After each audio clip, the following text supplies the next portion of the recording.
What are we doing here? And where are we gonna go? It's like we just woke up one morning and then it's welcome to the show. Don't ask any questions, just go with the flow. Make as much money as you can and try your best not to get broke. Copy everything you see on the TV, from the hairstyles to the clothes, and don't think too often, just do exactly as you're told. And if you ever get confused, then just turn towards the alcohol. You'll still hear your thoughts, then just turn up the radio as you learn to live a lifestyle of drugs, sex, and rock and roll. But in all honesty, I just need to know, is there more to the cycle than growing and getting old? Living and dying just to leave behind a happy home and a whole lot of property that somebody else is going to own. I just really need to know before the casket's closed, 'cause I'm not willing to gamble with my soul, nor am I ready to take any chances. These are just simple life questions and I'm just searching for some answers. Like, what are we doing here? And what is our purpose? How did we get here, and who made us so perfect? And what happens once we go, or is this world all really worth it? Questions we don't answer because apparently we don't really have to. There's no purpose to this life and our existence is merely natural. Then in that case, please let me ask you, did you create yourself, or was it somebody else who had fashioned you? 'Cause you're a being that's impeccable, faultless and unparalleled. You're a product of supreme intelligence and I'm merely being rational. For there isn't a camera on this earth that can come close to the human eye, nor a computer that can compete alongside the human mind. And if the whole world was to come together, we wouldn't be able to create a single fly. So many signs, yet we still deny. As science tries to justify that all this could come from none, when it's a simple sum. 0 plus 0 plus 0 cannot possibly ever give you 1. So from where did all this order come? For everything has its origins, a maker, a creator of its own. I mean, the only reason you're watching this video is because somebody had to press upload. So we can believe in the Big Bang, but I'd rather believe in He who caused it to explode. Allah, the creator of everything along with every single soul. The ever-living, the master, the only one who is in control. Unlike his creation, beyond our imagination. And no, he's not a man, nor does he have any partners in association.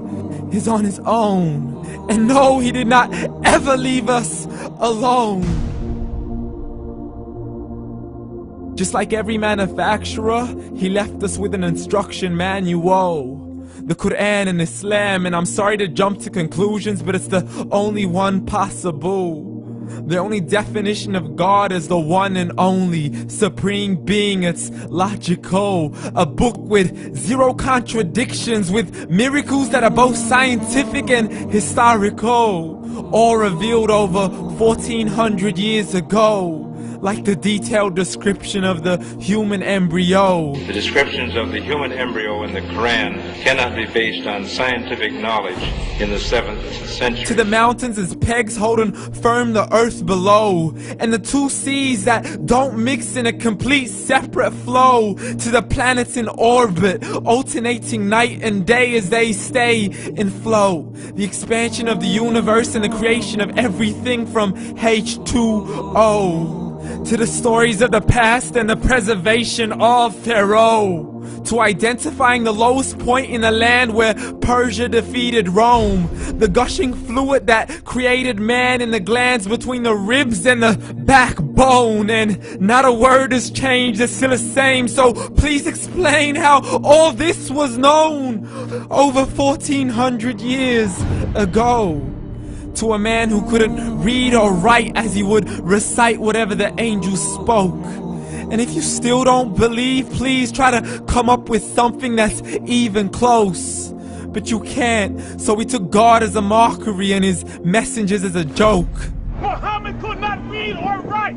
How's somebody who can't read or write gonna start a religion? Dismiss these scriptures as legends and tales of the ancient folk, as we live life according to our whims, desires, and hopes. saying this life is the only home we will ever know. We will live then die, then simply turn to bones. YOLO!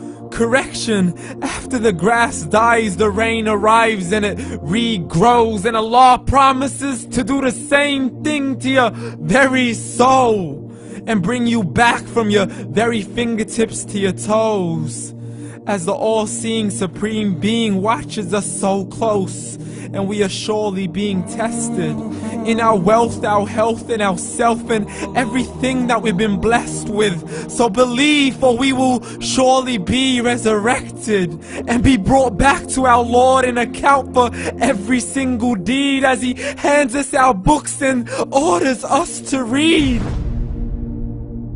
From the bad to the good and everything in between. You yourself are sufficient for your own accountability, so don't be mad at me. You are the one who thought He wouldn't come back to me. I gave you a whole life long to search after me, but you were busy in all that which was temporary. So read, and glad tidings to all those who believed. And if you disbelieve, read. And don't let that day be the first day you find out what your life really means. Read.